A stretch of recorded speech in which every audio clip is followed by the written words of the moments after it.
Olá, sejam muito bem-vindos a mais um estudo promovido pelo Centro Espírita Bezerra de Menezes, o Apóstolo do Bem. Hoje nós teremos o tema Memórias de um Suicida, com a palestrante Raquel Nikolski. Antes de iniciarmos o estudo, nós vamos cantar a música Presente para Jesus e fazermos a prece.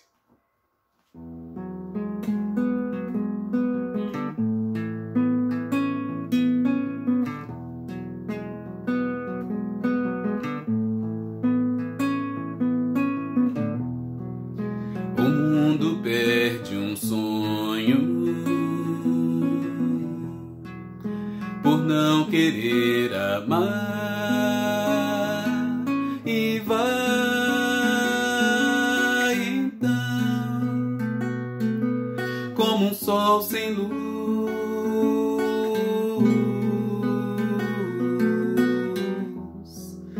a como a vida cresce e o canto faz-se mais, e a paz está com você, Jesus, agora, hoje, sempre, para se viver melhor. Eu sei que é preciso ter você dentro de mim, agora, hoje, sempre, renovar no amor, irmão, estar junto a seus passos,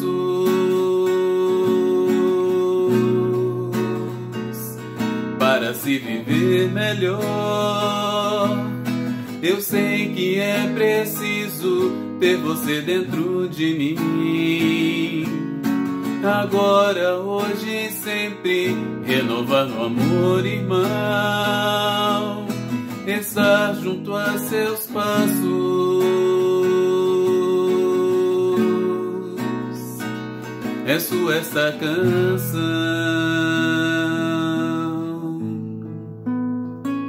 é sua esta canção, é sua esta canção.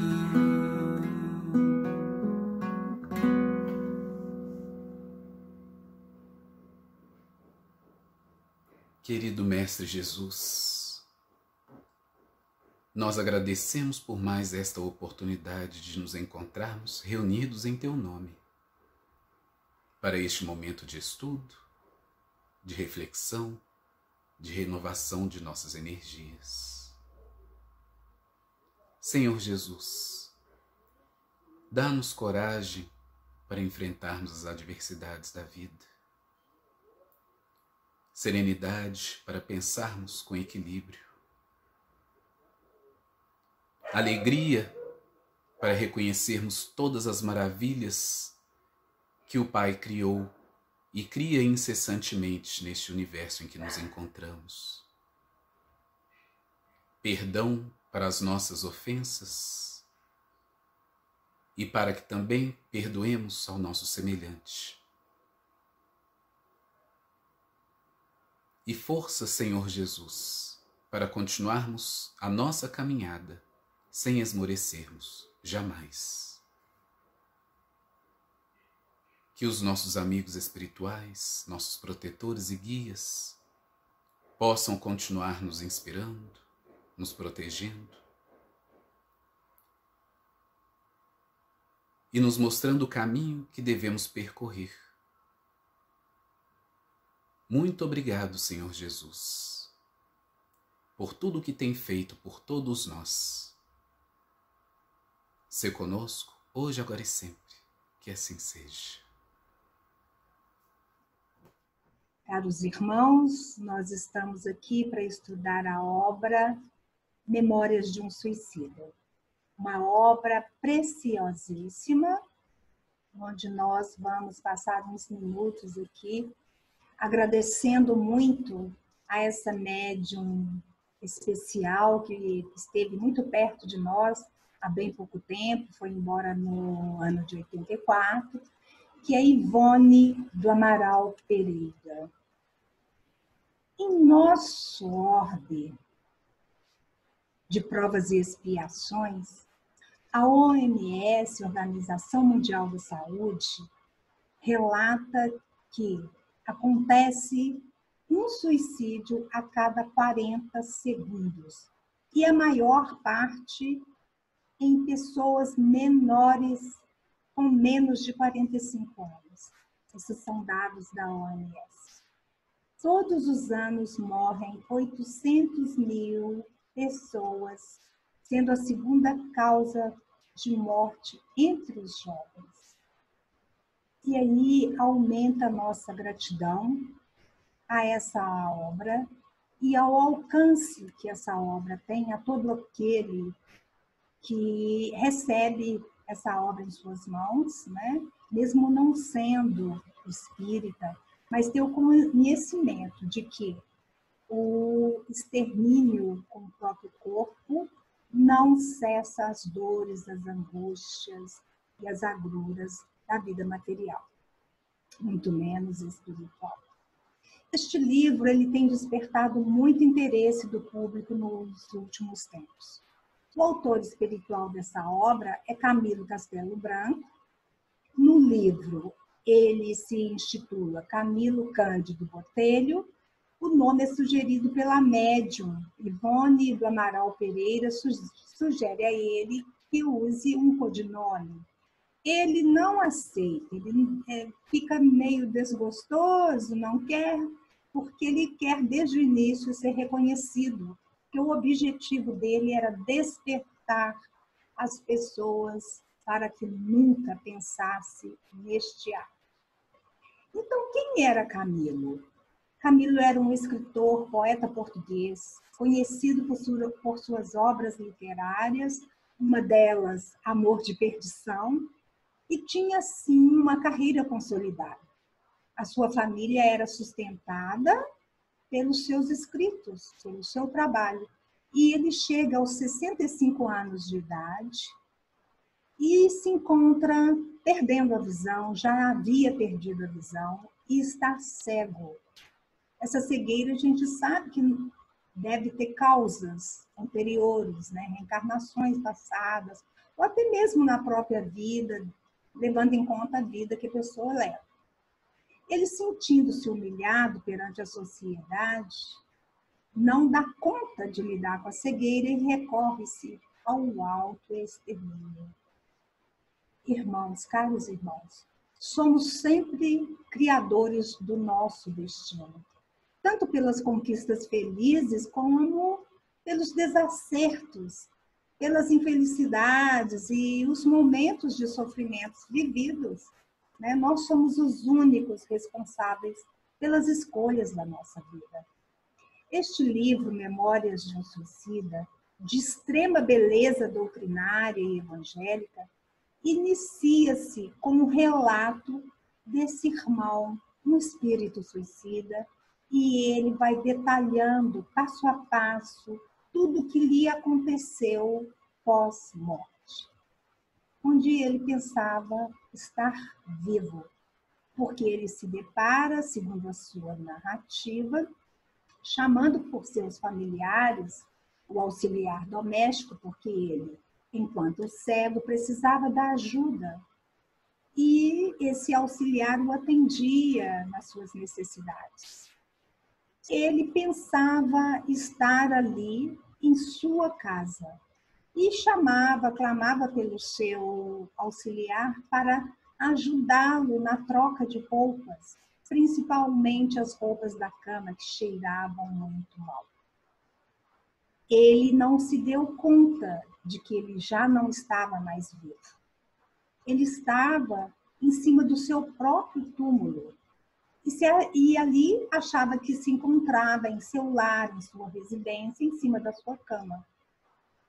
E ele estava, achava-se que tinha tentado se matar e não havia conseguido o seu intento, mas que se encontrava em seu lar. Na sua mente, ele estava apenas ferido e não sabia que se encontrava morto. Esse é o estado daquele que busca sair da vida pelas próprias mãos. Né? Ele continua achando que está vivo, porque a verdadeira vida é a vida do espírito. acaba com essa carcaça, esse corpo de carne. Mas o espírito está vivo e vai se manifestando com o seu perispírito. O odor que ele sentia era do seu próprio corpo em decomposição.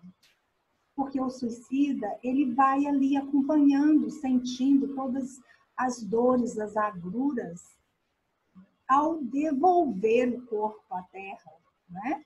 Porque esse corpo físico é um corpo que foi emprestado a ele temporariamente. O corpo volta-se, vai virar pó, não é? Essa obra importantíssima, ela se divide em 3 partes. A primeira parte tem intitulada os réprobos, que significa o quê? Os infames, os malvados, os condenados, os sentenciados, né? Porque no passado, as religiões imputavam àquele que suicidava o sofrimento eterno, né? Para ele não havia misericórdia. Deus jamais olharia por ele. Ninguém se interessaria por aquele que saiu da vida tentando com as suas próprias mãos. O primeiro capítulo vai falar do Vale dos Suicidas, aquela região de extrema dor, demência, né? Convulsões mentais, onde eles revivem as cenas dos seus últimos atos, de toda aquela dor sofrida durante e pós o ato, né? Desde que eclodiu ali aquela vontade e aquele gesto de sair da vida pensando que exterminaria todo o sofrimento, que entraria no nada. E o nada não existe, né? Essa primeira parte, ela é descrita em 7 capítulos.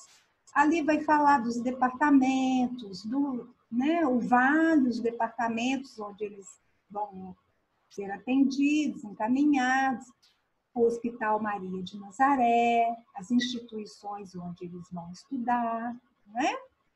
Se prepararem. É um livro belíssimo. Quem não leu, deve ler. E ler uma obra dessa, gente, aos 15 anos, aos 20, aos 30, aos 40 e aos 60, é sempre de uma preciosidade inenarrável. Então, eu convido todos a lerem cuidadosamente, porque é uma obra para sempre. É uma das melhores obras que a humanidade já recebeu, dentre muitas. O que Camilo traz nessa obra de grande valor doutrinário e evangélico?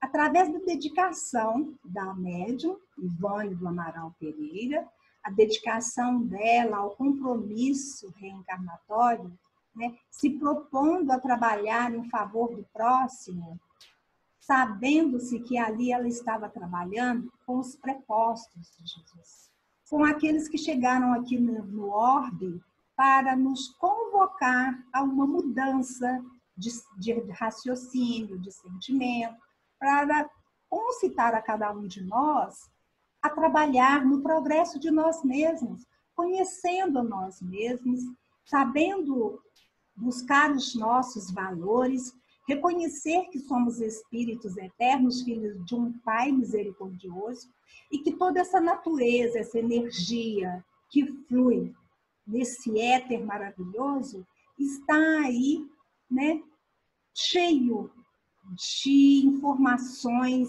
cheio de recursos para que nós sigamos em frente, independente das circunstâncias em que nós nos encontremos. Então, nós vamos encontrar, já de início, Camilo Cândido Botelho relatando na obra Memórias de um Suicida, e a narrativa começa assim. Nós sabemos que esse livro ele é dividido em 3 partes. Então, ali nós vamos encontrar onde ficam os espíritos suicidas no plano espiritual, a relação deles com o mundo espiritual e a ambiência mental e os reflexos que eles vão ali emitindo e plasmando a ambiência, né? A aceitação de cada um a respeito da lei de causa e efeito, os reflexos disso nas futuras reencarnações, Como que é o processo de atendimento, de acolhimento a cada uma dessas entidades, não é? Como que é o resgate de cada um deles, em que momento que se dá no Vale dos Suicidas, não é? As instituições que recebem, instruem e cuidam amorosamente de cada um deles e vai favorecendo a eles se recuperarem, né, dos tiques nervosos, né, do pensamento voltado para o ato em que cometeu o suicídio.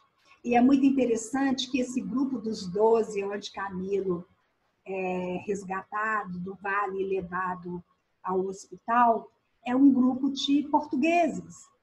E eles se agrupam, 4 deles ficam mais próximos, e eles, ao longo da convivência, eles combinam de um cuidar do outro para que o tique nervoso fosse ali combatido. Então, quando Camilo levava a mão ao ouvido, porque foi, né, com a arma de fogo diante do ouvido que ele sai da vida material e entra na vida espiritual, então ele levava a mão ao ouvido e um ficava cuidando, o outro que havia assassinado a amante, o amor da vida dele, e depois contra si mesmo vira a arma, vai ali sempre sentindo dores naquela mão, e aí cada um sentia a dor no órgão, no membro afetado mentalmente ali registrado, né,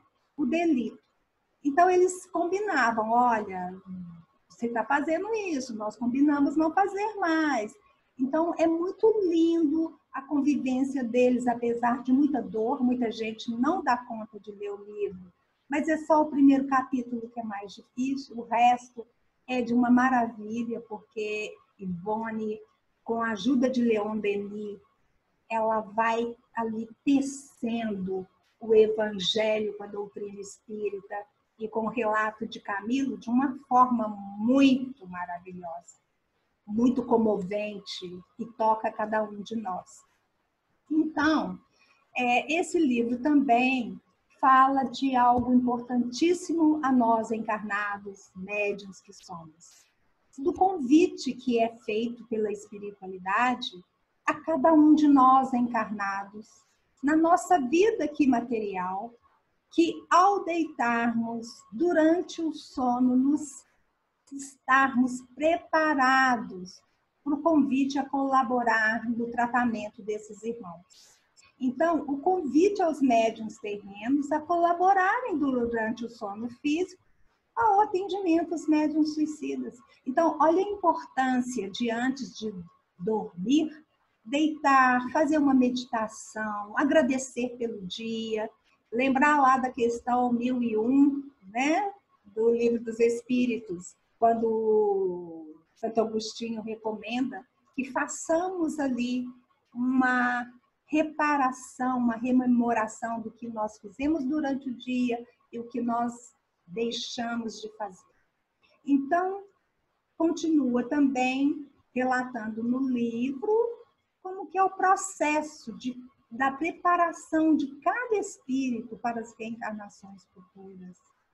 É muito comovente a importância de cada espírito suicida em tratamento se envolver no processo de reajuste, no processo de instrução, de evangelização, conhecer a si mesmo, conhecer o que o levou a tanta angústia na vida material que a pessoa não deu conta e quis sair por vias não muito felizes, por vias totalmente infelizes, né?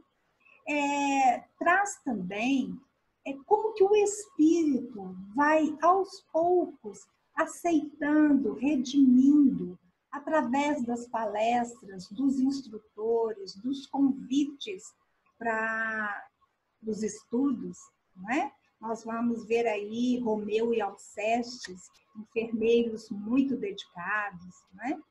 Porque aí, gente, é que eles vão entender que o que gerou a saída da vida do corpo físico foi situações que, se eles esperassem mais um pouco, passava.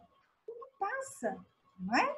E a gente vê relatos em outras obras de irmãos que não deram conta, saíram por vias do suicídio e pouco depois recebe o relato que a família resolveu aquele problema, que todos estavam bem, não é? Então é uma questão de tempo, é uma questão de esperar. O que Alcione fala para Paulo, né? Ela fala que o tempo, a espera, o perdão, está tudo inserido, é um pacote só. Então, quando o espírito se redime e aceita que ele está ali por sua própria escolha, fica mais fácil quando nós assumimos que a dificuldade foi nossa e que nós fomos os autores de piorá-la um pouco mais, né? A amorosidade e a misericórdia do Pai, representada pelos trabalhadores de Maria, né? Essa região, quem tutela é Maria, mãe de Jesus. Na reeducação mental, afetiva dos irmãos suicidas, através desses trabalhadores, desses importantes prepostos, esses irmãos que aqui chegam para nos auxiliar. Então, assim surge Camilo a relatar toda a sua trajetória pós o ato contra as leis divinas, contra as leis naturais, para aquele que ainda não se despertou para a religião, mas quem não aceita a religião entende as leis naturais, entende a lei da natureza. Então fica mais fácil.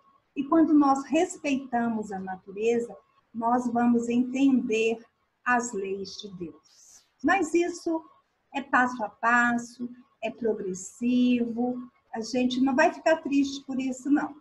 Mas vamos entender que nunca sair desta vida pelas próprias mãos, através do suicídio, não resolve coisa alguma e só piora a nossa vida, a nossa intimidade. Então, Camilo, voltando ao vale, né? Nós vamos ver quando Camilo chega ao Vale dos Suicidas e começa ali todo o sofrimento. Como que ele chega a esse vale? Camilo está ali no seu próprio túmulo, né? Achando que não tinha morrido, estava só esquecido pelos seus familiares, porque chamava por eles e não era atendido. Então, neste momento, pós uma tempestade, passa uma horda de espíritos suicidas, muito desordeiros, desequilibrados, naquela região, perto do túmulo dele. Então, Camilo, sintonizado e atraído por aquelas mentes, segue imantado a eles. E eles estão sendo conduzidos ao Vale dos Suicidas. Então, é assim que ele inicia o seu processo do Vale dos Suicidas. A obra inicia-se com essa narrativa da chegada dele, uma região desoladora, né, de uma tristeza muito grande. A gente não precisa relatar aqui, mas eu espero que todos peguem essa obra para ler, porque é muito importante para todo e qualquer ser aqui desse planeta, né? Porque é de grande informação. E a gente vai estar sempre ajudando alguém do nosso lado, do nosso convívio. Por quê? As depressões têm aumentado cada vez mais. Nesse momento de pandemia, então, o pico tem sido muito alto. Mas quando nós entendemos os processos da nossa vida, a que viemos, para onde vamos, que não existe morte e que somos espíritos eternos, fica mais abrandado. A gente dá as mãos uns aos outros. E essa obra tem esse objetivo. É por isso que Camilo procura a médium Ivone do Amaral Pereira, que aceita de bom grado, de coração, colocar ali no papel todo o seu relato. Então, isso foi em janeiro de 1891, quando Camilo chega ao Vale dos Suicidas. Nós vamos lembrar que Ivone nasce em 1900. Camilo, neste livro, é relatado que ele passa 50 anos no plano espiritual. E junto a Ivone, relatando essa obra, 18 anos. Foi um trabalho gradual, intenso, não foi fácil para médium, foi muito difícil, porque nós sabemos que a vibração do suicida é muito pesada, as dores e a mente dele está vibrando numa energia muito baixa, né? A vibração mental dele é muito baixa, muito periférica. Então, trabalhar com suicidas requer uma instrução muito grande, uma instrução doutrinária, o estudo do Evangelho, cuidar da sua vida afetiva, do seu corpo físico, da sua saúde, buscar também as vibrações alegres que existem aí. Não é só trabalhar na mediunidade pensando que a vida lá fora está excluída. Não, nós temos que viver em sociedade.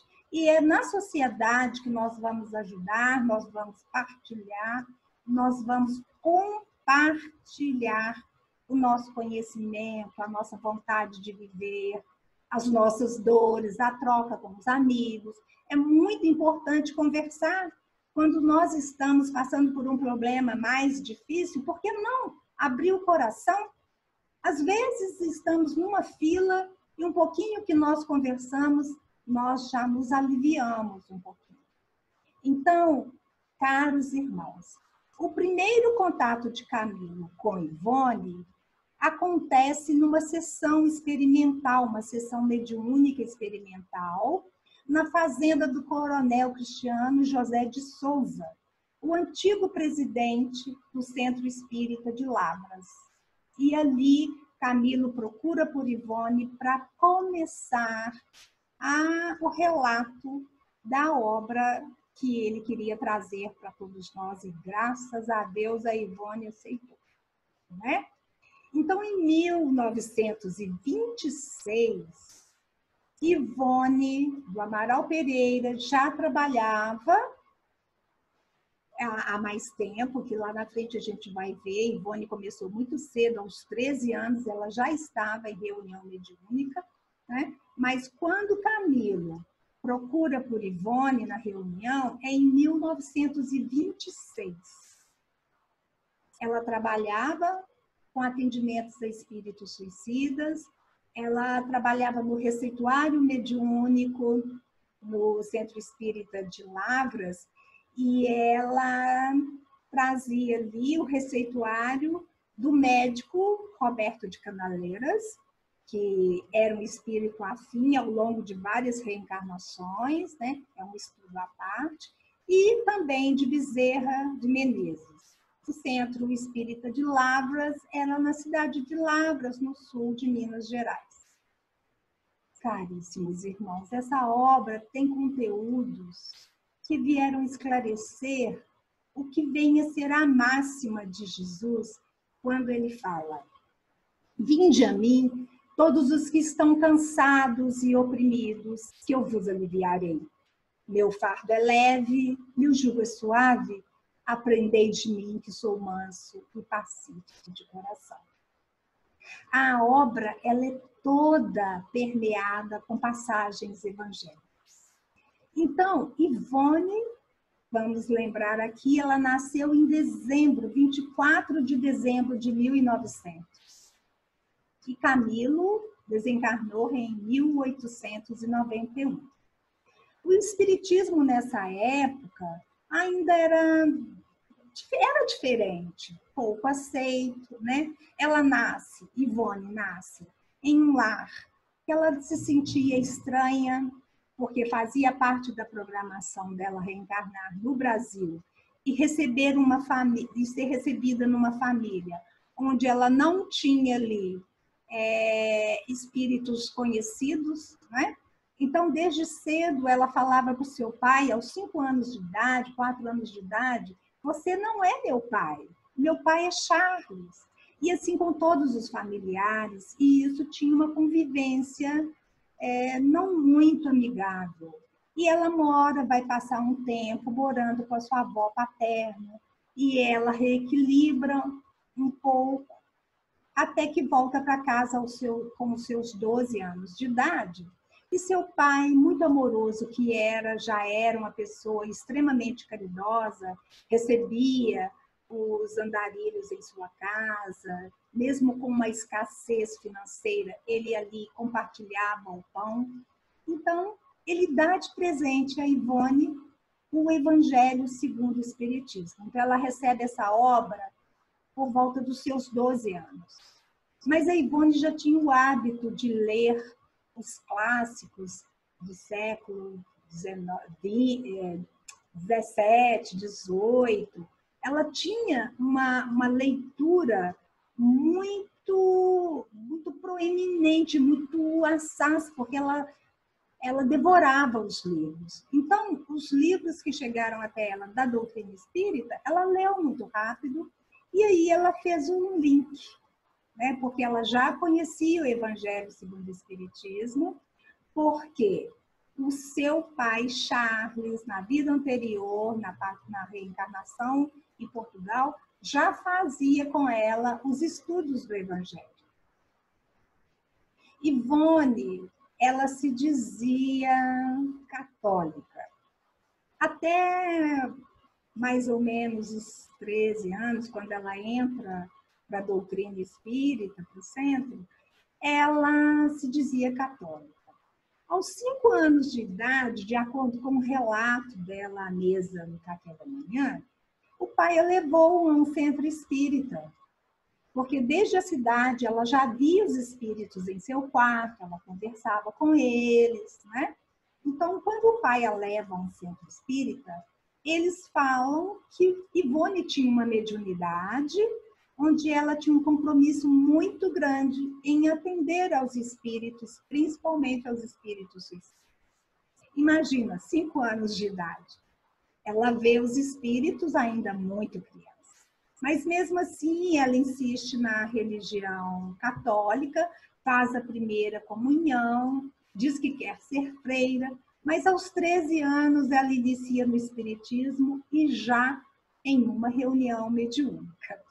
Aos 26, né, surge Camilo Castelo Branco na reunião, que no livro ele é Camilo Cândido Botelho, buscando a sua ajuda psicográfica para relatar os seus sofrimentos e de todos os outros que ali se encontravam, vitimados pelo ato atroz do suicídio.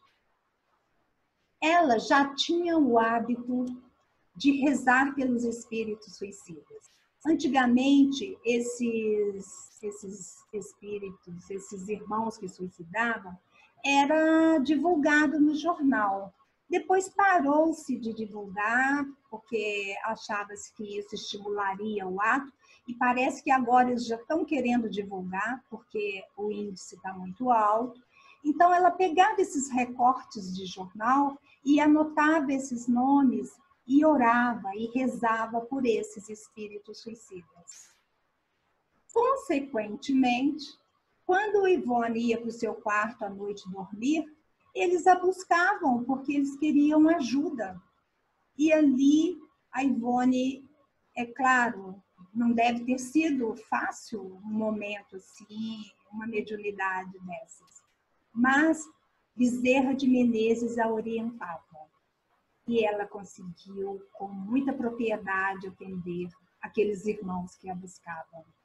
Não é? Imagina também essa assistência Bezerra de Menezes, Leon Denis, amiga de Frederic Chopin. Né? Então, ela abriu-se para realmente fazer aquilo que ela havia se comprometido antes de reencarnar. ela não conhecia Camilo Castelo Branco, nunca tinha ouvido falar dele, mesmo sendo uma devoradora de livros, né? Então, Memórias de um Suicida foi a sua primeiro contato e conhecer quem ele era, né? E foi a sua primeira obra publicada. Ela produzia desde jovem mensagens evangélicos, doutrinários, textos, trovas, poemas, que eram publicados em jornais locais, em revistas. Desde a sua juventude, ela produzia muito. Era médium receitista, não é? E ela sempre teve essa atividade. Mas ela não assinava como Ivone do Amaral Pereira. Ela assinava por Frederico Francisco, porque ela quis fazer uma homenagem a Frederico Chopin, que vinha visitá-la. Eles eram amigos. E aí, ela, por carinho e amor a Frederico Chopin, ela adota o pseudônimo de Frederico Francisco. Quando Ivone recebe a sua primeira mensagem, ainda muito jovem, ela recebe a mensagem de um espírito suicida. E quem era esse espírito suicida? Roberto de Canaleiras. Roberto de Canaleiras é um médico que trabalhava com ela no receituário mediúnico. Eles têm uma história muito bacana, que só pegando a obra de Ivone que vocês vão entender. Que quando os espíritos são realmente ligados pelo amor verdadeiro, os laços não se dissipam, não. E pelo que a gente tem estudado, espíritos de outros orbes mais superiores que nós, esses laços vão se perpetuando, mesmo que não reencarnem juntos, mas o trabalho separado ainda é mais produtivo e muito mais amoroso e feliz. Ivone só vai publicar as suas obras a partir dos seus 56 anos. Porque Memórias de um Suicida foi recebido ao longo desses 18 anos, paulatinamente. Então, desde 1926, quando Camilo a encontra, ela vinha recebendo esses relatos aos poucos. No início, ele queria a psicografia, mas ao longo do tempo, quando o espírito foi se sentindo mais à vontade, ele levava a Ivone desdobrada aos planos espirituais, onde ali ela via todas as cenas que aconteciam aos espíritos e também as outras passagens. Nós sabemos que é no éter, no fluido, é que fica registrado toda a nossa memória, todos os registros ao longo das nossas reencarnações e tudo que é produzido no plano espiritual, não é? E assim nesse plano também. O que a gente pensa, materializa. Energia eletromagnética. Pensamento é energia. Vamos ter cuidado com o que a gente está pensando, sentindo, né? Camilo fica no plano espiritual, né? E nestes momentos no plano espiritual, ele no início um pouco revoltado, meio reclamão, mas depois ele se dedica, porque é muito difícil resistir ao amor, concordam comigo? No plano espiritual, os trabalhadores já com a certeza de que só o bem pelo bem é que promove uma vida feliz e que promove todo esse universo e que mantém todos esses orbes nessa sustentação do amor e do bem. Então, é muito tranquilo. Imagina conviver num lugar assim. conviver num orbe que não é mais um planeta de provas e expiações, assim como a Terra, né? E que está chegando o momento da regeneração. E nós estamos entendendo muito bem por que tantas angústias, tantas agruras, tanta inconformidade, tanta agressividade, não é? Porque é o momento da separação do joio e do trigo. Muitos irmãos não vão conseguir continuar aqui na Terra, né? Porque tem que ter mérito para ficar aqui, para ficar num planeta de regeneração, onde não vai haver essa violência, não vai haver mais essas atrocidades. Tem que fazer por onde? Então, a nossa mente, os nossos sentimentos é que vão determinar onde nós vamos, para onde nós queremos ir. Então, esse momento de agora é muito importante para todos nós. É o momento em que nosso olhar precisa mudar. A gente escuta muito falar assim, virou, né, o novo normal. Que novo normal? Se dentro da gente está a mesma coisa. Que novo normal é esse? Então, vamos ter muito cuidado com esse novo normal. Então, no livro, além de várias outras passagens emocionantes, o Camilo traz um relato da palestra de Teócrito. Teócrito é aquele dirigente amoroso e muito estudioso da mente, do espírito, experiente que era.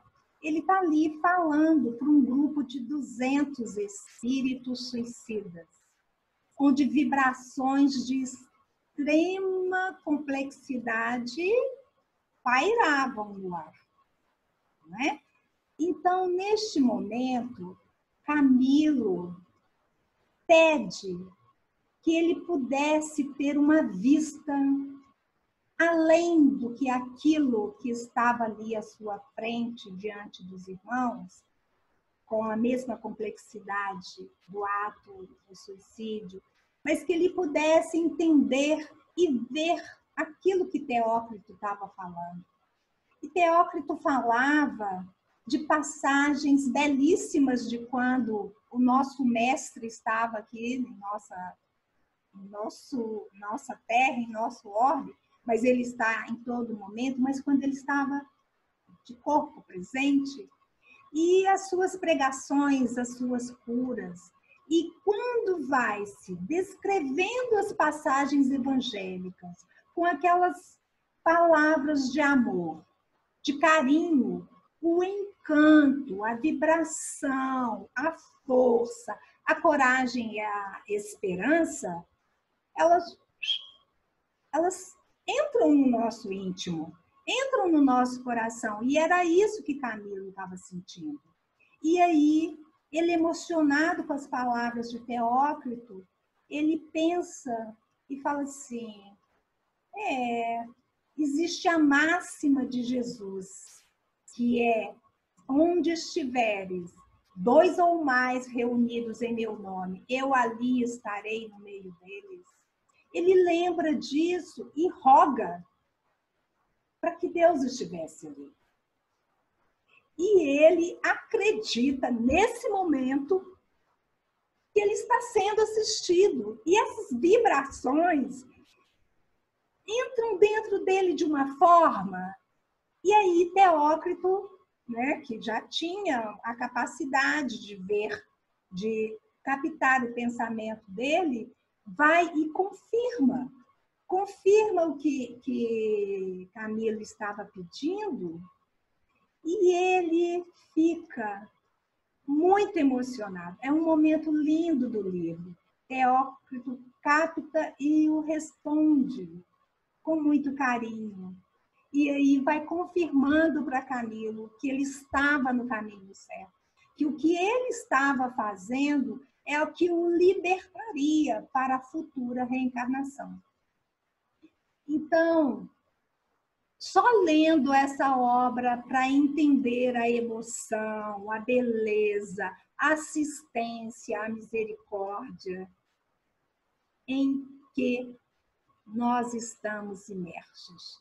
Lembrando do prefácio do livro Nos Domínios da Mediunidade, de André Luiz, psicografado por Francisco Cândido Xavier, quando Emmanuel fala que nós estamos imersos num campo de energia, assim como peixes no oceano. E é verdade.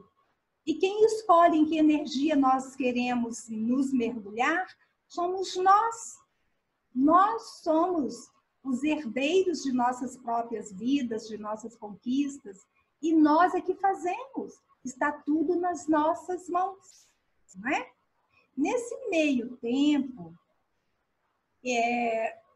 ele já teve 18 anos ali, chegava, digitava um pouco, levava Ivone a ver os quadros no plano espiritual, ela chegava, anotava, boa parte da obra dela foi assim, psicografada, ela era levada ao plano espiritual pelos irmãos e na volta ela anotava, né? Tem um relato dela sobre o livro Cavaleiro de Numier, que ela é levada por Charles, eu acho que é Charles, que sempre esteve ao lado dela, o espírito amigo e mentor dela, ele a leva a um plano para que visse uma cena desse livro, O Cavaleiro de Numier, onde ela é uma das protagonistas. E existe, neste momento,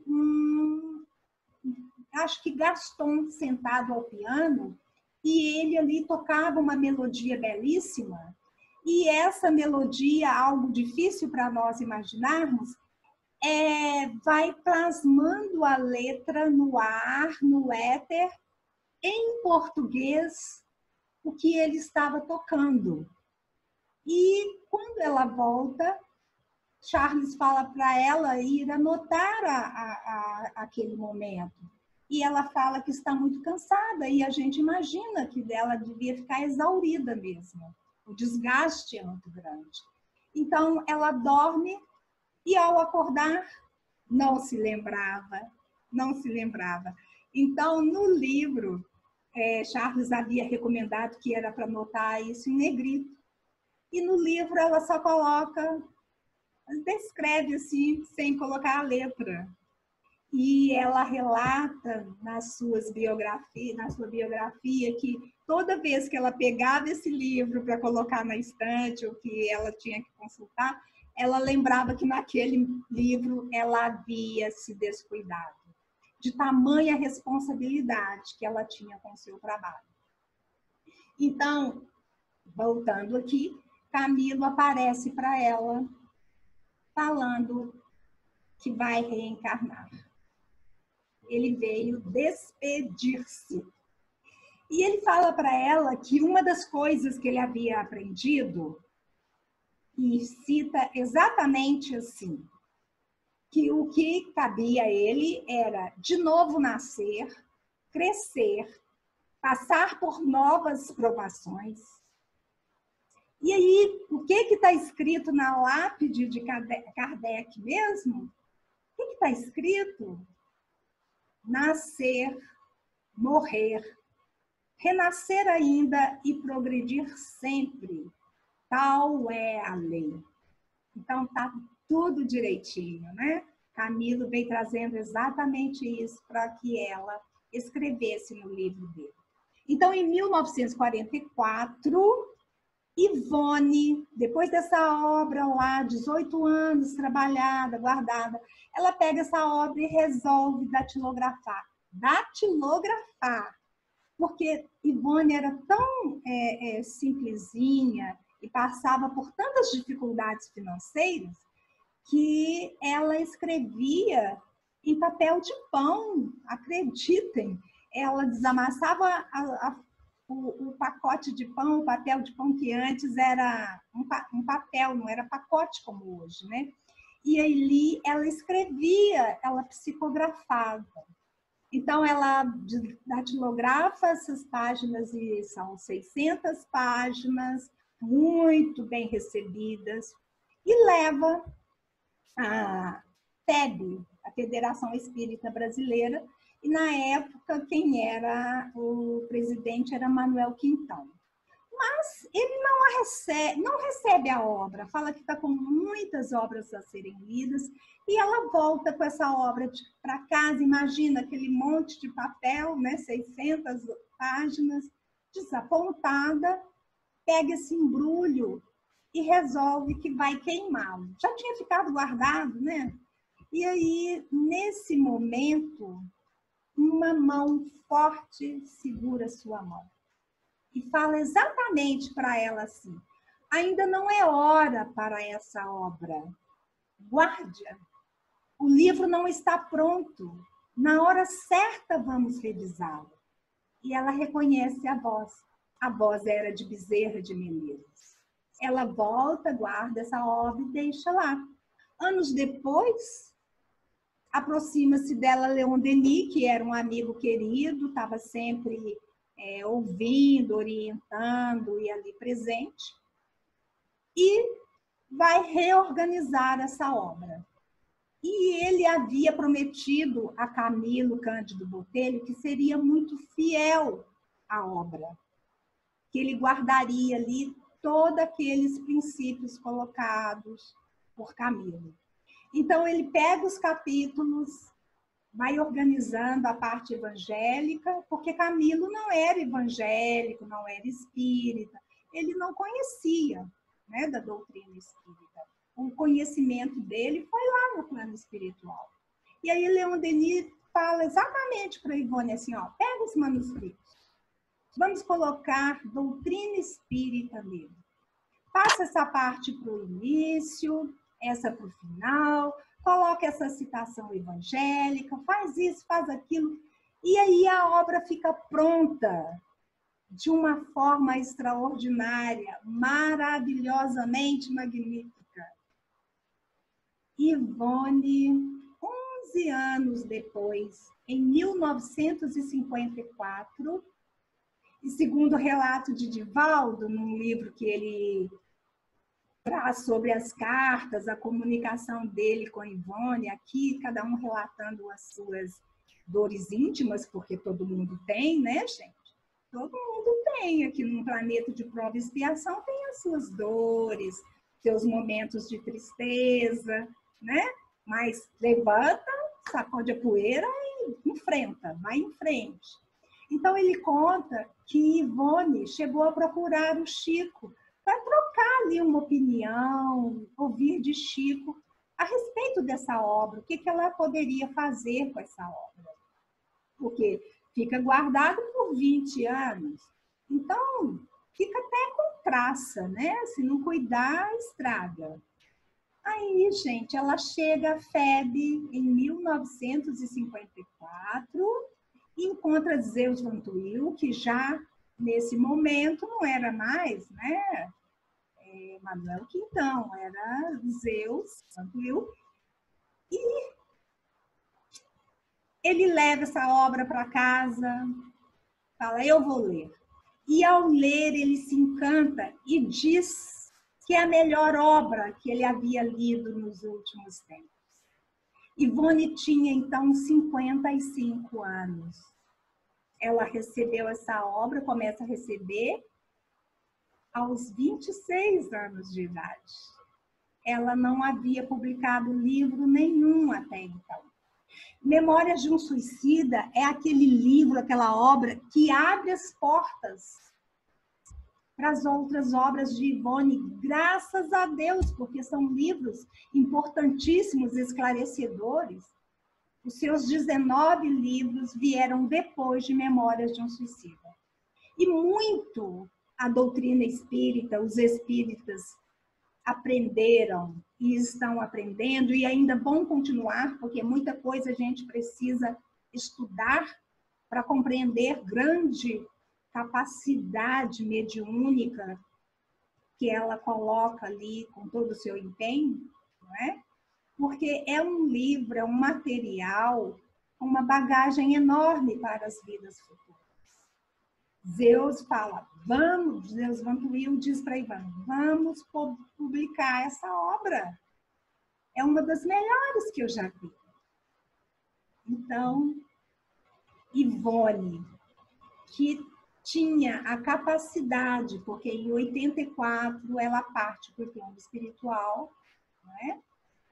Ela era cardíaca, então ela tinha essa capacidade de colocar substâncias doutrinárias nas obras de uma forma magnífica, sob a orientação de Leon Denis, que assume principalmente o segundo e o terceiro capítulo do livro, ele assume. No prefácio, ele relata que quem tiver condições de ler aquela obra vai, no mínimo, molhar os seus olhos de emoção, de ternura. É de grande